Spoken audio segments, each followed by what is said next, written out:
다음 세대가 희망이다라는 제목을 함께 은혜 나누곤 하는데 다음 세대만이 아니라 오늘 저와 여러분이 다 희망이 되기 원합니다. 저는 참 행복한 그런 손자였고 행복한 아들이었습니다. 왜 제가 행복하다고 말할 수 있냐면 저는 참 무서운 할아버지를 뒀지만 그 무서운 할아버지 덕분에 곧바로 길을 가는 그런 법을 배웠고요.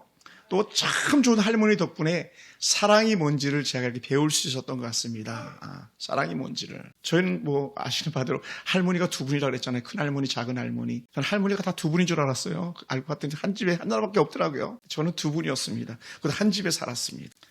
근데 중요한 게 뭐냐면 우리 둘째 할머니는 작은 할머니, 일명 작은 할머니는 제게 큰 사랑의 흔적을 남겨주셨는데 그게 뭐냐. 할머니는요, 제 몸에 난 고름을 입으로 빨아주셨어요. 입으로. 여러분, 고름만 보면 우리는 조금 고름기만 봐도 막 더럽다고 물러설 텐데 제 목에 난 큰 종기에 고름을 할머니가 입으로 빨고 또 빨고 또 빨고 빨고는 침을 뱉고 빨고는 침을 뱉고 하면서 여기에 난 종기를 깨끗하게 낫도록 그렇게 해주셨습니다. 잊을 수가 없는 사랑이었었어요. 제가 고등학교 때 일이거든요. 그래서 제가 더 뚜렷하게 기억하는 거예요. 종기가 크면 나중에 할머니가 다 빨고 난 다음에 제가 거기 만져봤잖아요. 그게 구멍이 뻥 뚫릴 정도였었으니까요. 얼마나 많은 종기가 있었겠습니까? 여러분, 아마 부모라도 그렇게 못할 것 같아요. 우리 이쁜 하영이가 목에 종기가 났다. 내가 과연 그걸 입으로 빨아줄 수 있겠는가? 빨리빨리 우리 피부과 가보자. 이렇게 했었을지도 모릅니다. 근데 우리 할머니는 입으로 종기를 빨아주셨어요. 전 참 행복한 아들이었던 이유 중에 하나는 뭐냐면 아버지가 너무너무 엄하셨기 때문에 여전히 할아버지가 가르친 그 은혜대로 그럼에도 불구하고 곧장 갈 수 있는 그런 학생이었습니다. 요즘 같으면 말도 안 되는 일이지만 여러분, 말일이 학교를 12년을 다니잖아요. 그죠? 초등학교 6년, 중학교 3년, 고등학교 3년. 그 12년을 단 한 번도 결석을 한 예가 없습니다. 물론 제가 가정사 때문에 가정 형편 때문에 학교를 못 간 적은 있었습니다. 초등학교 4학년 때였죠. 3학년 겨울방학부터 초등학교 4학년 거의 여름 방학 하기 직전까지는 제가 학교를 다니지 않았었던 그런 기억이 있는데 또 초등학교를 졸업하기 전에 잠깐 제가 또 가정 형편 때문에 제가 학교를 못 다닌 적이 있었는데 그 외에는 제가 결석을 한 적이 없습니다. 고등학교를 다니면서도 성남에서 인천까지 하루에 아침에는 2시간, 집에 돌아올 때 2시간 반에서 3시간 가까이 걸리는 그 거리를 단 한 번도 결석한 적이 없었다는 것 자체, 단 지각도 한 번 한 적이 없었습니다. 전철이 문제가 생기기 전에 지각한 적이 없었습니다. 군생활하면서 많은 문제들이 있지만 군생활하면서도 그래서 언제든지 저는 상사들에게 사랑받고 또 존귀한 자로 그렇게 취급받았던 게 아버지의 가르침이나 할아버지 가르친 할머니의 큰 사랑의 은혜들이 아니었을까 생각됩니다. 또 아들로서 엄마에게 너무나도 많은 사랑을 받았죠. 쌀이 떨어져도 내가 뭐 하고 싶다면 다 해주셨던 그런 어머니셨기 때문에 여러분, 저희 시대 때 과외를 다녔다, 이건 미라클입니다. 기적이에요. 육성예비 내리는 것만 해도 대단한 건데 과외를 저한테 시켜주셨었어요. 그런 어머니. 학습지 원하면 학습지를 시켜주셨고, 전과가 필요하면 전과를 사주셨고, 내가 몸이 약하다고 헬스를 다닌다 그랬더니 여러분, 제 세상 중3 때 제가 헬스를 다녔습니다. 그러니 우리 어머님이 얼마나 힘드셨겠어요. 그런데도 불구하고 어머님은 노하신 적이 거의 없었던 것 같아요. 그리고 어머님이 저를 한 대 때려본 적도 없습니다. 어머니가 나를 욕한다, 그런 기억조차도 없어요. 아예 그런 적이 없습니다. 우리는 막 그 인격이 절성세게 막 함부로 말하고 함부로 소리 지르고 막 그런 얘들이 있는데 우리 어머님은 눈에 보이는 천사셨던 것 같습니다. 단 한 번도 그러신 적이 없습니다. 그러니 우리 형제들은요, 싸울 일이 없었죠. 제가 여동생과 싸운 기억이 단 한 번도 없습니다. 누나가 저랑 싸웠다 단 한 번도 없습니다. 근데 제가 형한테 가끔 맞은 적이 있습니다. 한 3년에 한 번 정도. 왜냐? 아버지의 마음을 거스리면 그 보복이 제게 오는 거예요. 아버지의 마음을 불편하게 하면. 그럼 제가 형한테 아주 반 죽습니다. 그런 기억이 한두 번 정도 있습니다. 그 외에는 형제들끼리 싸워본 적이 없습니다. 지금도 여전히 형님은 저를 위해서, 동생은 저를 위해서 뭐 더 해주고 싶어서 안달하지, 저한테 단 한 번도 손을 내밀거나 잘했다 못했다 말씀하시지 단 한 번도 없습니다. 그러니 부모님, 할아버지 잘 만난 거, 부모 잘 만난 것도 참 복이었는데, 제가 지금 설교 중에 생각난 건데 형제에게 스토리 없었어요. 형이 동생이 그렇게 좋은, 그래서 저는요 행복한 사람입니다. 여러분은 어떻습니까? 여러분의 부모는 어떤 사람이었었고, 여러분 할아버지 할머니는 어떤 사람입니까? 또한 여러분의 자녀는 어떤 자녀들입니까? 여러분, 탈무드에 보면요, 샴 쌍둥이가 태어났는데 이 샴 쌍둥이를 갖다가 한 사람이냐 두 사람이냐 판가름을 해야 되는 아주 그냥 기가 막힌 그런 질문이 들어왔습니다. 그럴 때에 여러분이라면 샴 쌍둥이가 지금 우리가 과학이 발달해서 금방 답을 알 수 있겠습니다만은 그 시대는 평가를 내리기가 결코 쉽지 않은 그런 때였었어요. 머리가 둘인, 몸은 하나인데 머리가 둘인 말도 안 되는 일이 있잖아요. 여러분이라면 어떻게 하겠습니까? 여러분이 이 샴 쌍둥이는 과연 한 명이냐 두 명이냐를 어떻게 판가름하겠습니까? 아주 랍비는 지혜로 왔어요. 한쪽 머리를 갖다 툭 때려보라는 거예요. 그러면 한쪽 머리를 때렸을 때에 한쪽 머리에 아이만 아야 하면 한 사람이고 두 아이 다 아야, 두 머리 다 아야 하면 한쪽 머리만 때릴 때 둘이 동시에 아야 하면 한 몸이고 그렇지 않으면 둘이라는 거예요. 그래서 한 대 툭 쳐맞죠. 그랬더니 머리를 맞은 머리 쪽에서는 아야 하는데 반대쪽에 있는 머리에서는 하하 웃고 있다라는 거예요. 그러니요 샴 쌍둥이 둘이었던 거죠. 여러분 우리가 부부는 하나고 가족은 하나라고 말하는데 누군가가 아파함을 보면서도 웃고 있다면 그 가족은 하나가 아닌 거죠. 하나가 아닌 부모가 혹은 남편이 혹은 자녀가 아픈데도 불구하고 또 연약한데도 불구하고 그를 바라보면서도 아무런 감정조차 느끼지 못한다면 그 가정은요 하나가 아닌 거죠. 여러분 오늘 이 시대는요 하나를 갖다가 얼마나 둘로 잘 쪼갭니까? 부모와 자녀 사이를 이격시킨 것들이 얼마나 많이 있습니까? 또 부부와 부부 관계를 갖다가 이격시킨 것 갈라놓는 것들이 얼마나 많이 있습니까? 여러분 한번 뒤돌아보시기 바랍니다. 남편이 주머니가 텅텅 비었을 때에 여보 내가 당신 주머니 채워줄게 하면서 자연스럽게 손을 내밀었던 아내라면 그 사람은 하나일 거예요. 만약에 아내가 여보 내가 너무 힘든데 좀 같이 할 수 있겠어 했을 때에 다가갔다면 또 그를 힘겨운 것을 들어주고 또 함께 했다면 그 부부는 하나인 거예요. 그런데요 못 본 척, 못 들은 척 했다면 그것은 하나가 아닐 겁니다. 그것이 어찌 그것만이겠습니까? 때론 처가나 때론 본가에 식구들이 힘에 겨워할 때에 만약에 고개를 돌리고 못 들은 척하고 귀를 막았다면 그 가정은요 하나가 아닌 거죠. 오늘 우리 시대는요 주님께서 하셨던 말씀을 우리가 기억해야 되는데 우리 주님이 뭐라고 말씀하셨습니까? 아버지요 저들이 하나가 되게 해달라고 그렇게 기도하셨잖아요. 어떻게 해요? 아버지 내가 아버지와 하나였던 것처럼 저들도 하나가 되게 하시옵소서라고 했는데 우리는 어떻게 돼요? 하나는 고사하고 너는 너 나는 나라고 하는 그런 모습 속에 살아가지 않습니까? 우리는 그런 연약함이 있습니다. 그럴 때에 오늘 우리는 5월달이 꼭 필요한 것 같아요. 왜 5월달이 필요하느냐? 우리는 그렇게 연약하기 때문에 5월달이란 말이라도 하다보다 12달 중에 한 번만이라도 또 1년 365일 중에 하루만이라도 부모를 좀 더 깊이 생각하고 자식을 좀 더 깊이 생각하고 흔히 말하는 5월 15일 스승의 날인데 랍비 스승을 한 번 더 생각할 수 있는 그런 날들을 우리가 허락하지 않았을까 생각됩니다. 여러분 한번 돌아보시기 바랍니다. 여러분은 과연 어떤 삶을 살고 있습니까? 남편이 하나입니까? 형제가 하나입니까? 여러분 잘하셨습니다. 저는 지난 주 중에 또 그 앞에 주 중에 좋은 그 가정을 만났는데 그 가정의 모습이 저는 우리 교회 우리 김효수 권사님이라고 이렇게 나름대로 생각이 되었습니다.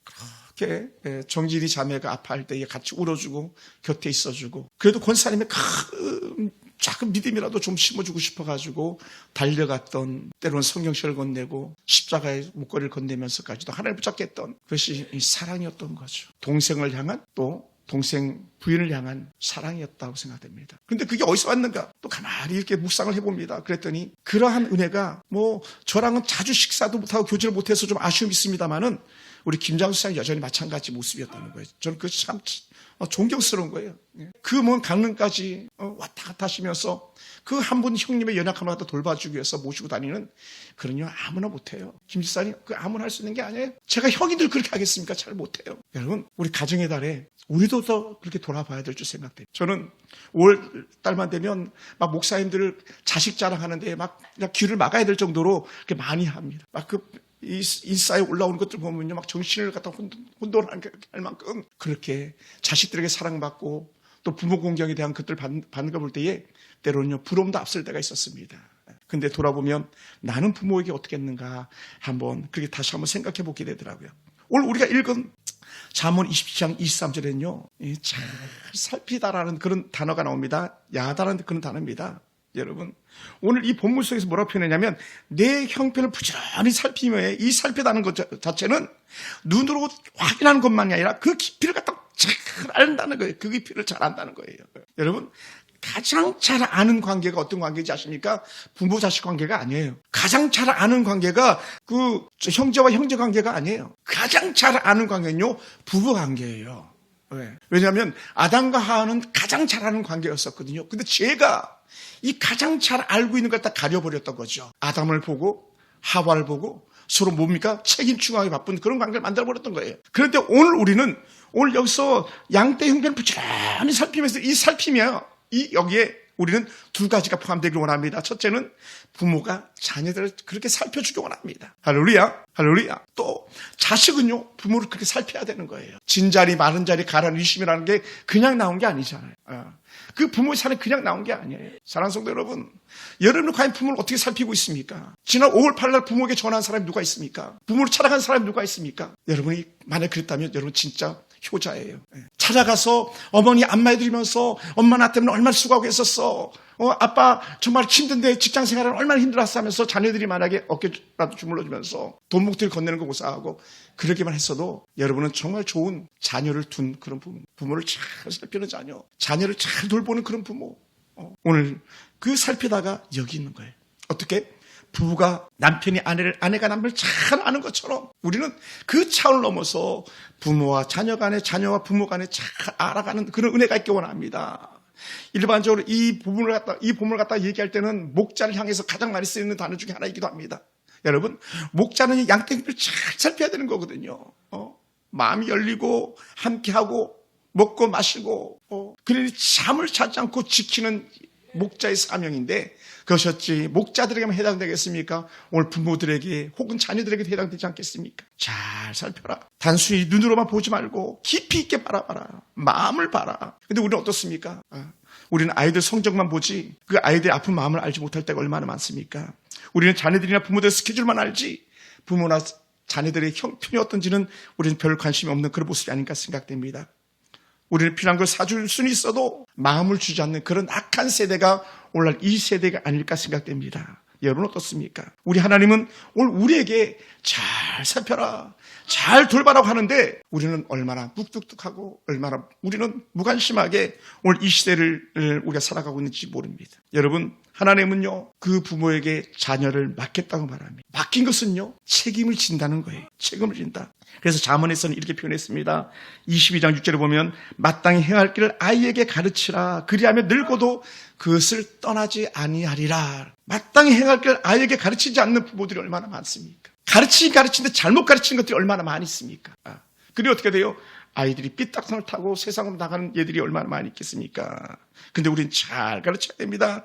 마땅히 행할 길을 가르쳐야 됩니다. 그래야 하면 늙어도 그걸 떠나지 않는다 했는데 우리는 마땅히 행할 것을 가르치지 않았기 때문에 늙어서는 고사하고 지금 당장도 우리는 부모가 함부로 할 수 없는 그런 악한 세대가 되고 말았지 않나 생각됩니다. 여러분 오늘날 부모의 가장 큰 착각 가운데 하나가 뭡니까? 신앙교육은요 교회에서는 잠깐 책임지는 것이지 그 부모는 단 한마디도 신앙을 말하지 않는다면요 마땅히 행할 길을 가르치지 않는 거 아닙니까? 학원은 좀 더 보내면서 하나님의 말씀을 가르치는 데는 등한시하고 있지는 않습니까? 제가 오늘 우리 시대나 우리 앞선 시대의 모습들이 그랬더라는 거예요. 여러분 부모의 신앙이 자녀 신앙으로 계승된다면 얼마나 행복하겠습니까? 여러분 모세가 괜히 모세가 된 게 아닌 거 아시죠? 모세는요 그의 어머니 요게벳이라는 그런 신앙이 있었기 때문에 그렇습니다. 모세는요 미리암이라는 또 아론이라는 하고는 그런 은혜의 신앙의 동역자들이 있었기 때문에 모세가 모세 될 수 있었던 거예요. 할렐루야. 어떻게 해요? 하나님을 바라보는 부모, 하나님을 바라보는 형제들이 있었기 때문에 모세가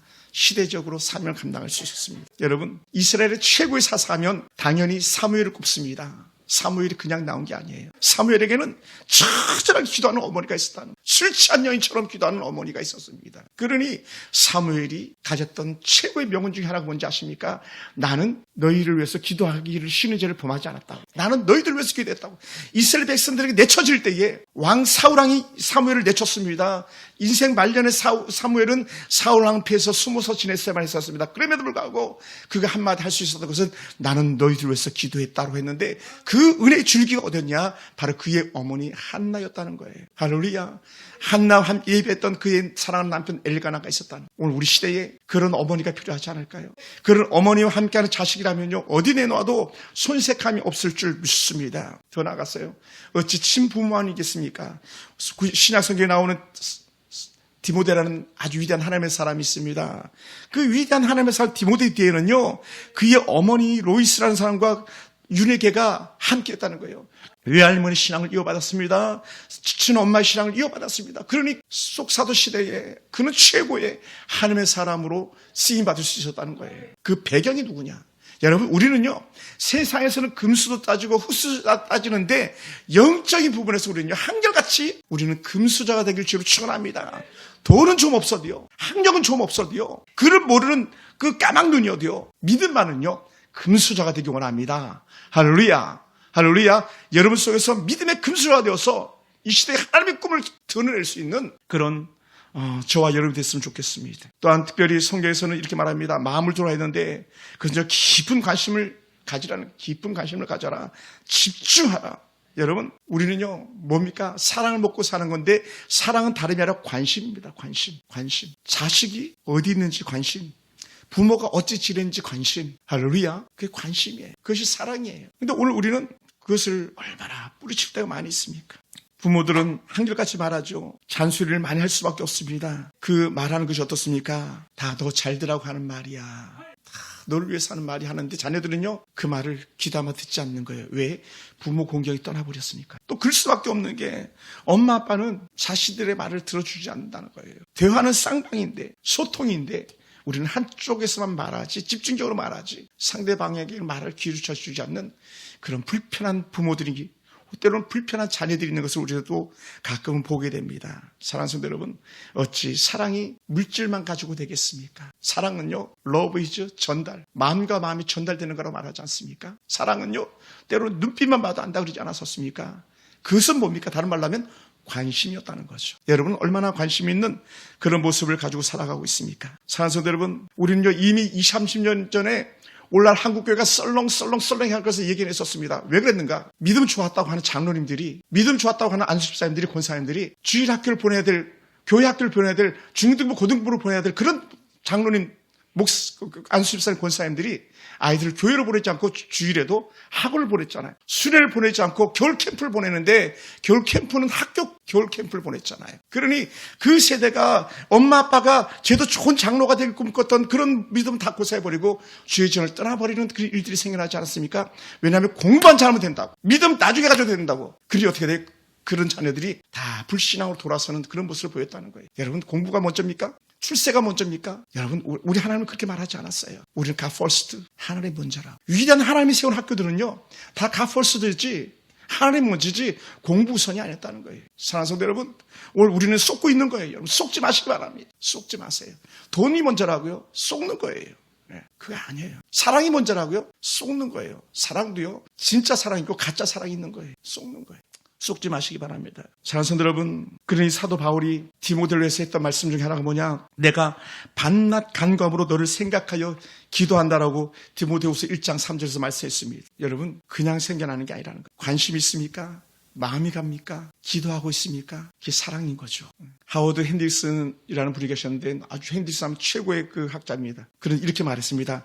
한 사람 위대한 교사 뒤에는 언제나 그를 위해 기도하는 한 사람이 있다라고. 위대한 사람들은 항상 기도하는 사람. 대통령의 어머니라는 책이 이렇게 두꺼운 책들이 있습니다. 제 서적이 있는데 그 책에 보면은 대통령의 어머니들 뒤에는요, 아주 멋진 기도하는 어머니였다는 거예요. 하나님을 제대로 섬기는 어머니. 사랑하는 성도 여러분, 여러분은 어떤 부모가 되어 있습니까? 여러분은 어떤 자녀들이 되어 있습니까? 여러분, 돈이 최고라고요? 그렇지 않았었어요. 똑똑한 게 최고라고요? 그렇지 않았었어요. 그 모델이 있는데 그 모델이 누구냐면 바로 솔로몬이라는 사람, 킹 솔로몬. 우리가 동경하는, 와, 노래하면 와, 지식하면 와, 과학, 천체과학, 자연과학, 와, 솔로몬. 재판, 지혜, 최고. 근데 이 솔로몬이 가지고 있는 최악이 뭔지 아십니까? 그는요, 물질 때문에 하나님을 등졌던 사람입니다. 자식이 가지고 있는 지식 때문에 하나님을 등졌던 사람입니다. 자식의 그 부유함과 그 수많은 칭송 속에서 그가 처절히 실패한 것이 있는데 그게 뭐냐? 자녀 교육이었습니다. 자녀 교육. 왜? 그는 성경 어디에도 자기 자식을 직접 가르쳤다는 구절이 단 한 곳도 드러나지 않고 있더라는 거예요. 그렇게 삼천수 노래를 짓고 잠을 짓고 수많은 것들을 말하면서도 자식에게, 다른 말로 하면 그 르호보암이라는 그 아들에게, 아들아 너는 왕이 되면 이렇게 해야 된다고 하면서 다독거리면서 아들을 앞에 놓고 가르친, 그렇게 얘기하는 본문이 역대 하나 어떤 본문에서도 볼 수가 없었습니다. 네. 여러분, 그 결과물이 뭡니까? 나를 망가뜨려야 되겠는데, 나를 깨뜨려야 되겠는데 하는 게 참으셨던 이유 중에 하나가 뭐냐면, 솔로몬, 내가 너 아버지 때문에 내가 너를 봐준다. 아버지 때문에, 아버지 킹 다윗 때문에 내가 너를 봐준다. 그러나 아들 때에 가서 어떻게 됩니까? 나라가 산산조각이 나고 많습니다. 말아요. 요즘 젊은이들에게 해당할 말일 수도 있는데, 이 솔로몬의 아들 르호보암은요, 문제가 생기면 여기 계신 우리 안수 집사님이나 장로님들한테 묻지 않고 누구에게 물어요? 지 또래들한테 묻는 거예요. 언니 이거 어떻게 했으면 좋겠어? 오빠 이거 어떻게 했으면 좋겠어? 야 이거 어떻게 했으면 좋겠는데 친구들에게 물었다는 거예요. 그러니요, 친구들은요, 인생의 연수는요 쉽게 생겨나는 게 아니라는 거예요. 그러니 그 어리석은 어린 아이들의 말을 듣고 이랬다 저랬다 나라고 완전 박살나고 말하지 않습니까? 12지파 중에서 2지파만이 남유다에 남는 그런 비극적인 종말을 맞이하고 맙니다. 얼마나 가슴 아픈 얘기입니까? 사랑하는 성도 여러분, 여러분 자녀들에게 무엇을 유산으로 물려주기 원합니까? 또 자녀들은 부모에게 무엇을 물려받기를 원하고 있습니까? 사랑하는 성도 여러분, 여러분은 어떻습니까? 우리 교회 가슴 아프게도 지금 이 순간에는 주일학교 아이들이 한 명도 없어요. 돌아보시기 바랍니다. 교사들이 아이들 집집 찾아다녀 본 적 있습니까? 부장님이라고 그래도 앞에 떡하니 놨는데 우리가 그 가치를 갖다 바라고 있습니까? 교회 가면 사랑받는다고 하는데 그냥 그것이 세상적인 사랑으로 끝난다면 무슨 의미가 있겠습니까? 복음만이 그 아이의 희망이라고 말하는데 우리가 복음을 전하지 않고 복음으로서 아이들을 양육하지 않다면 무슨 의미가 있겠습니까? 요새 키움 장학금을 준다고 말하지만 제가 마음이 아플 때가 많습니다. 왜냐하면 요새 키움 장학금은 하나님이 사람 요셉처럼 이 시대에 별이 되기를 원하는 마음인데 하나님을 등진 요셉이라면 무슨 의미가 있겠습니까? 예배를 떠난 자녀들에게 무슨 의미가 있겠는가라고 생각하면서 제가 슬피 울 때가 많이 있습니다. 사랑하는 성도 여러분, 선생님이 아이들의 이름을 기억하면서 생일을 기억하면서 우리는 몇 명 안 되니까 그렇게 보낼 수 있습니다만은 정작 그 아이를 일주일 동안에 얼마나 생각하고 때로는 그 아이 때문에 울고 있는지를 한번 돌아보시기 바랍니다. 사랑하는 성도 여러분, 예수님은 십자가 달려 죽어가면서까지 그 어머니 마리아를 책임졌던 그런 예수님이셨습니다. 요한에게 내 어머니를 부탁한다. 예수님도 한 여인의 아들로서 그 일을 감당하신 거고요. 요한은 언제든지 마리아를 책임져주는 그런 예수님의 최고의 친구의 모습을 그가 가졌습니다. 사랑하는 성도 여러분, 우리 세상적으로 돈은요 있으면 줄 수 있는 거예요. 그런데 마음은요 아무에게나 주지 않습니다. 마음은요 진정한 희생이 있을 때에 그 마음이 전달되는 거고, 우리는 입술로는 얼마든지 사랑한다고 말할 수 있습니다만은 우리 예수님은 이렇게 말씀하셨죠. 물질이 있는 곳에 내 마음이 있느니라. 여러분, 오늘 우리는 내 시간을 쓰지 않고 사랑한다고, 내 물질을 쓰지 않고 공경한다고, 내 물질을 내 거라고 소유하면서 부부간에가 하나라고, 여러분 착각이죠. 세상 그렇게 만듭니다. 사단은 언제나 우리에게 그렇게 유혹하는 거예요. 그거 주면 안 된다. 그거 주면 손해보는 거라고. 그렇지 않습니다. 우리 주님께서는 몸 버려 죽으셨다라고 우리가 찬수로도 고백하고 있지 않습니까? 자녀들 위해서 여러분 무엇을 아끼고 있습니까? 또 자녀들 위해서 무엇을 1차적인 순위로 훈계하고 있습니까? 무엇을 가르치고 있습니까? 더 나아가서 부모 공경이라고 말하는데 여러분 자녀들은요 부모 공경에 대해서 어떻게 대하고 있는지 한번 돌아보시기 바랍니다. 우리 엄마는요 너무 멀리 계셔가지고, 우리 아버님은 멀리 계셔가지고, 우리 어머님 이미 천국 계시고, 여러분 부모 공경은요 이런 것 같습니다. 나보다 연장자면 다 부모처럼 선하게 대하는 거예요. 여러분 교회 안에 있는 우리 기양 권사님, 우리 할머니 집사님들, 저분 한 분을 잘 섬기는 것이 또 다른 부모 공경의 작은 시발점이라 여겨집니다. 여러분의 삶 속에서 그러한 은혜가 있기 원합니다. 다시 하나님 앞으로 다시 10년 내다보면서 우리가 가야 될 길이 있다면 그것은 우리 자녀들에게 복음을 계승하는 것, 우리 부모들이 마지막 여생을 마칠 때까지 하나님 잘 섬겨다 천국 가도록 우리가 그렇게 섬겨드리는 일, 그리고 불신가정의 부모라면 생명을 걸고서라도 그 어떤 막혀있는 담들을 헐어서라도 우리 부모 예수 믿게 해야 된다고 하는 생명 건 결단들이 필요한 줄로 믿습니다. 할렐루야. 저는요 가슴 아픈 거예요. 신앙생활이 취미처럼 여겨지는 이가 있습니까? 절대로 쏘가서는 안 됩니다. 우리 정길이 자매님, 저는 그 사건을 알고 나서 가슴이 아팠던 거예요. 청년 때까지 교회 잘 다녔다고. 청년 때까지 교회 잘 다녔어. 결혼하고는 아웃. 하나님이 너무너무 사랑하시니까 마지막 말년에 이렇게 불러주셨지만, 여러분 그 좋은 은혜의 시간을 갖다가 우리 아이들이 떠난다고 생각해 보시기 바랍니다. 얼마나 가슴 아픈 일이겠습니까? 옛날 우리 선배 목사님들이 이렇게 많이 말했어요.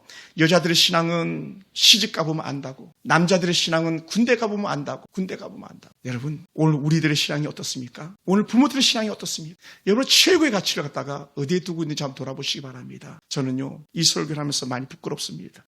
좋은 부모는요 성공을 남기는 사람이 아니라 믿음을 계승하는 부모인 거죠. 여러분 다시 헐어버리고 다시 세워가시기 바랍니다. 다시 여러분의 자녀들 위해서 울어볼 수 있는 그런 우리 권사님 집사님들이 되기 원합니다. 주일학교 결석하면 집 앞에로 찾아갈 수 있는 그런 우리 하은이 하영이가 됐으면 좋겠습니다. 다시 시작. 그래서 자녀들에게 말씀해 주시기 바랍니다. 엄마, 아빠가 널 위해서 기도하고 있다라고. 그리고 자식들은 엄마 천국 갈 때까지, 아빠 천국 갈 때까지 내가 늘 곁에 있을게. 늘 곁에 있을게. 그리고 하나님 떠나지 않을게. 사랑하는 성도 여러분, 여러분이 진짜가 되기 원합니다. 저도 그렇게 되기를 원합니다. 교회가 가진 본질적 목적을 우리가 안다면 구제가 아닙니다. 물론 선교도 아닙니다. 가장 본질적 목적은 예수 그리스도의 복음으로 성도들이 승리하도록 만드는 것이 처음 본질적 목적입니다. 구제는요, 나중입니다. 여러분, 나중에. 진정한 목적은요, 예배자가 되게 하는 삶, 하나님 앞으로 나아가게 하는 그 삶이 교회가 가진 존재적 목적인데, 그 목적 때문에 제가 오늘 여기 서 있는 것처럼 여러분을 하나님 앞으로 부르신 줄 믿습니다. 부모가 가지고 있는 최고의 목적, 자녀들을 하나님 앞으로, 하나님 기뻐하는 삶을 누리는 가정이 되도록 하는 데에 우리가 마음을 쓰는 그런 5월이 됐으면 좋겠습니다. 사랑하는 성도 여러분, 우리 다음 세대를 위해서 다시 한번 새롭게 생각하고 부모 세대를 위해서 다시 한번 울어줄 수 있는 그런 자녀들이 되어보기를 주님으로 축원합니다. 기도하겠습니다.